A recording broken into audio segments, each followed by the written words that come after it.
on Banwa, this is Nino, direct distributor of Lifestyle PH, the Nature Alcohol Gun, and Airsoft Enthusiast. Ngayon, nasa may panulukan po tayo ng Kaimol sa Walmar. Ngayon, bago natin ilatala ang panghuling episode episode ng expansion, ilan shoutout sa naman ang ating ilalatala sa YouTube screen. Ano pa bang nangyayari? Shoutout, Karen. Sit back, relax, and enjoy the show. Mamaya na, Juliet. God bless.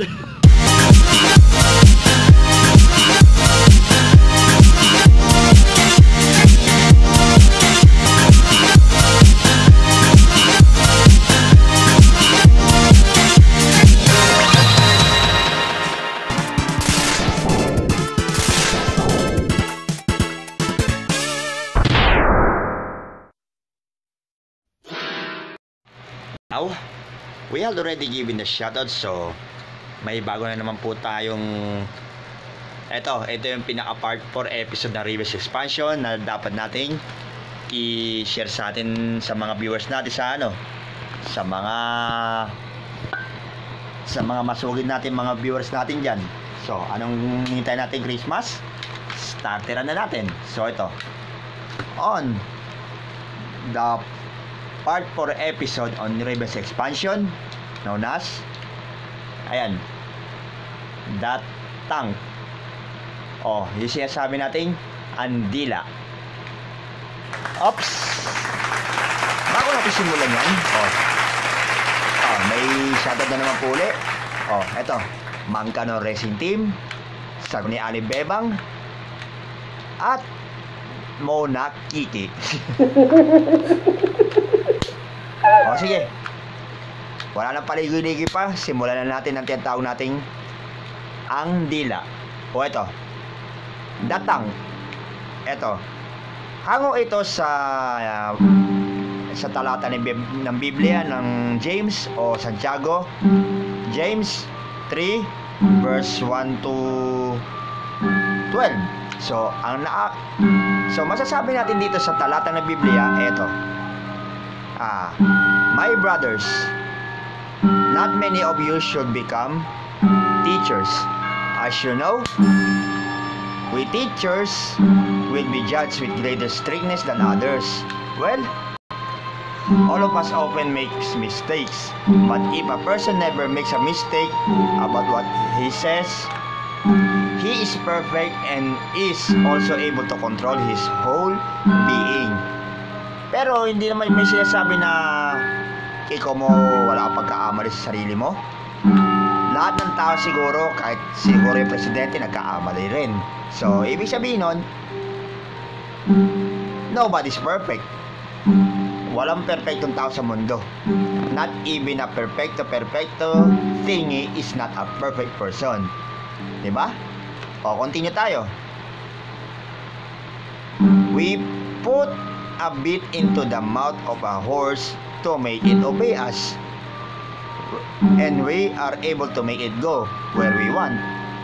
Then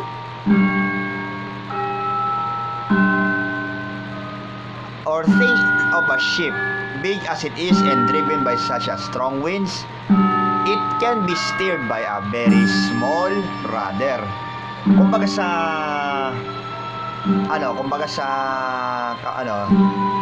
yung sa tapaho ng kabayo at yung sa nguso, pipilitin hilahin kung saan direction dapat patungo, kaliwa kanan o then yung timon ang nagsisilbing pag-control sa bangka na pagkalaki-laki.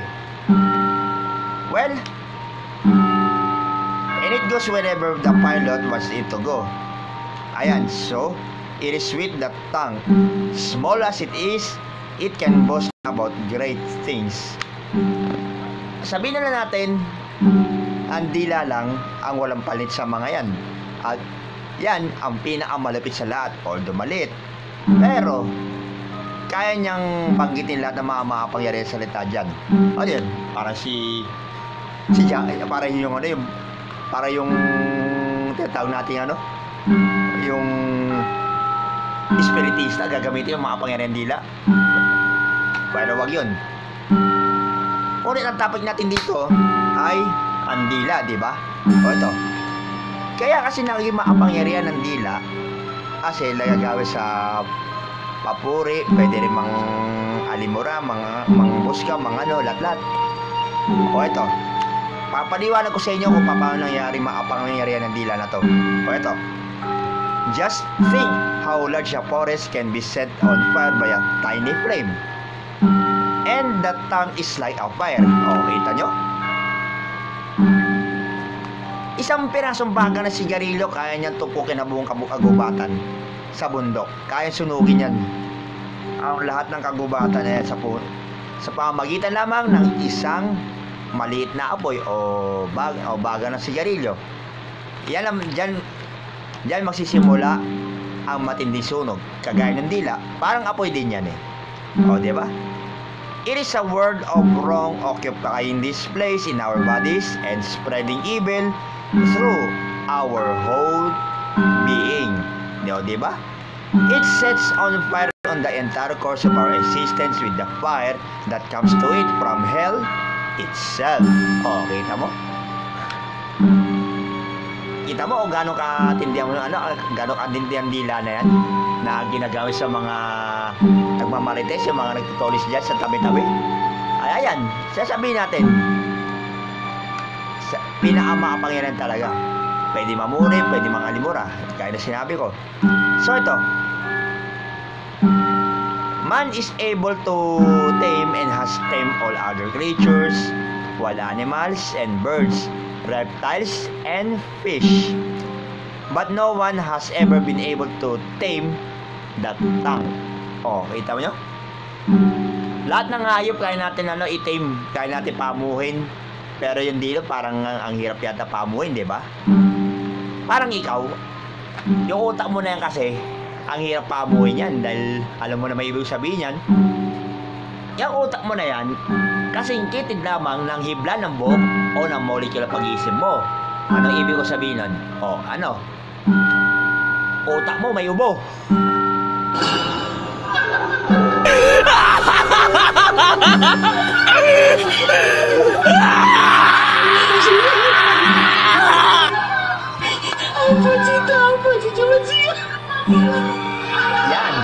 Yan ang muna sabi natin na mahirap paamuhin ng dila, di ba?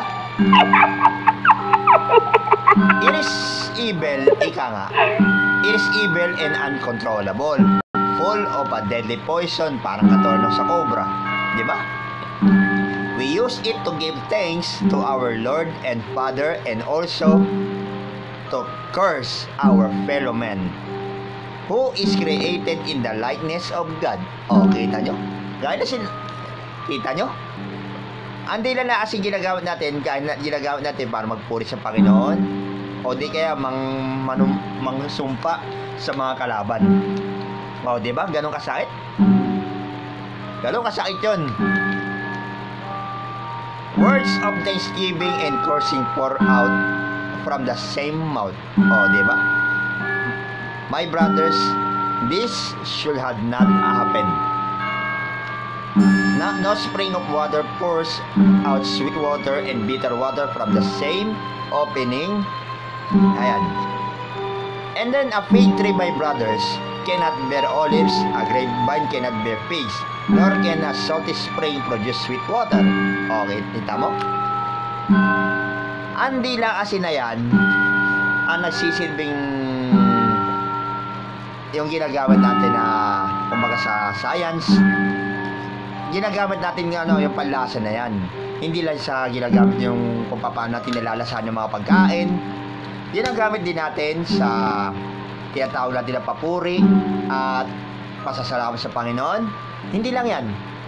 May iba din dyan na inaabuso ang dila dahil sa ginagamit nilang pagmumura, pang-aalimura, pang-insulto, pang-aalipusta, at isinusumpa niya kahit kapwa niya, kahit kadugo pa niya. O, kita mo? Kita nyo? Ganyan talaga kapag nagagawa ang dila na nagagamit sa pagiging mapaghabi ng kasamaan, mapanghusga sa kapwa. At kung makapagsalita, akala mo naman kung sino mga utok sa buong pindeho na akala mo sila ay perfectong tao. Pero ba nakakalimutan mo? Lahat na sinasabi mo na yan ay may kaakibat na karma yan.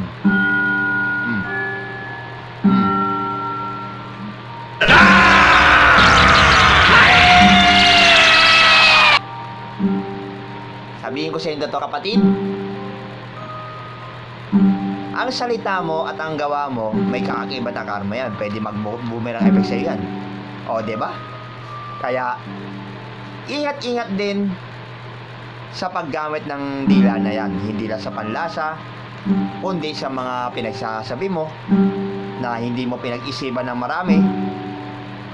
At diyan ka rin mapapahama. So, sa part po ng reverse expansion na to, ito ang pinakamatinding advice ko sa inyo. Huwag niyong hahatulan ng kapwa mo, huwag niyong ilalaitin, huwag niyong isumpa, at huwag kang magsasalita ng masama sa kapwa mo. Agreed? Good. So this has been the tongue that I have been tackled at the 4-part episodes on reverse expansion.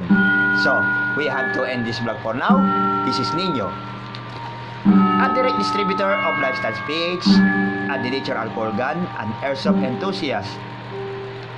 Like, share, and subscribe sa lahat ng mga videos na i-upload natin sa Nino's Reverse Gaming. Tell the reviews, reverse maps, anything and everything. So, bago tayo mag-end ng vlog, may isa na naman po akong video na talagang i-share ko sa inyo, na talagang kung paano mo lahat ng mga ginawa mo o mga pinagsasabi mo na masama sa kapwa mo ay may kakaiba din ng konsensya. So, kagaya na sa laro na to, kumbaga sa safeguard, may kaluluwa din na binabagabag ng konsensya sa mga ginagawang mali. So, ito, ipe-play ko na yung video at panoorin mabuti kung paano tinalo ang konsensya ng isang mabuting tao. At hindi niya hinayaang usigin siya ng masamang konsensya na yon. So, ipe-play ko yung video. So, sit back, relax, and enjoy the show. Sa susunod na round, antayin ang video at ipe-play ko na. God bless.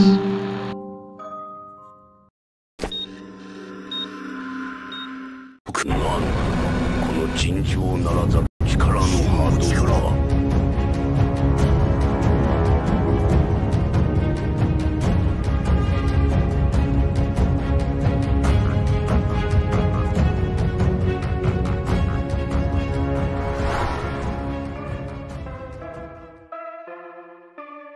見せてみよう。Level 1 Fight!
べてみせる。必ずだ。Round 2. Fight!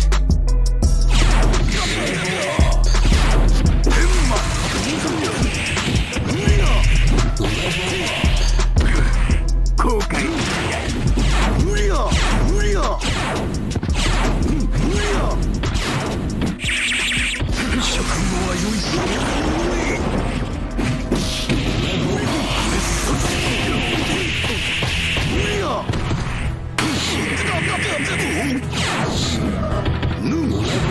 後悔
勝死。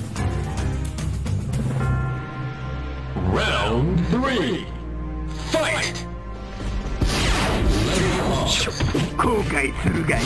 後悔するがいい。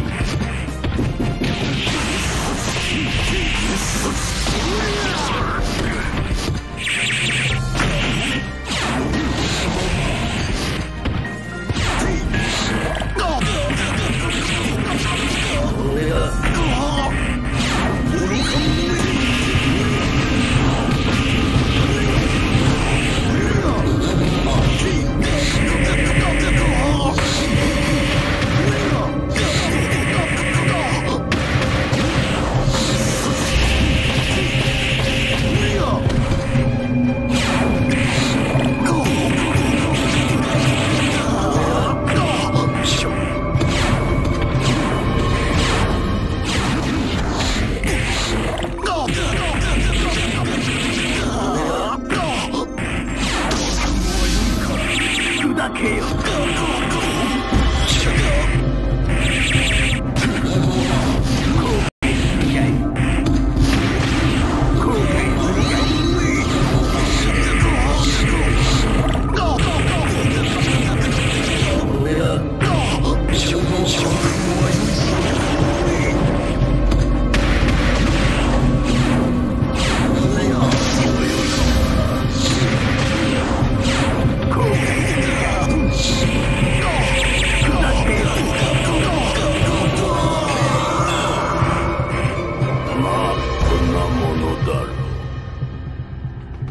Round 4.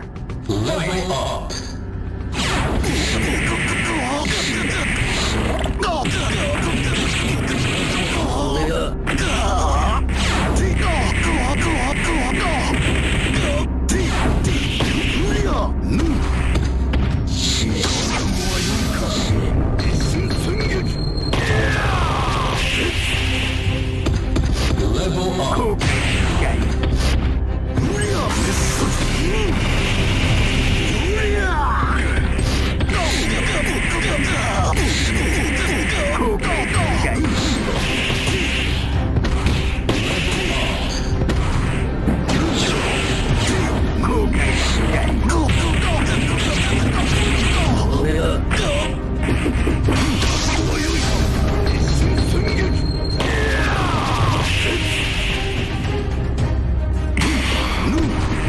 後悔するが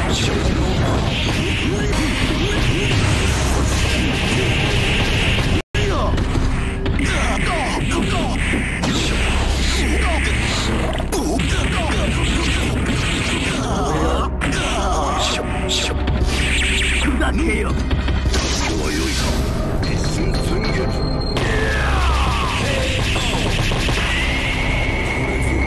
滅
Hindi ko rin napansin eh. Dapat hindi ako naging manhid sa damdamin nyo. Hindi, okay lang sa amin. Wag mo na lang kaming intindihin. Kaya naman, baka gusto nyo nang gumanti sa akin ngayon. Yeah! Eto, libre-libre. Nakabaladra na mukha ko. Sige na, para naman matupad ang pangarap nyo. Promise, hindi ako gagante.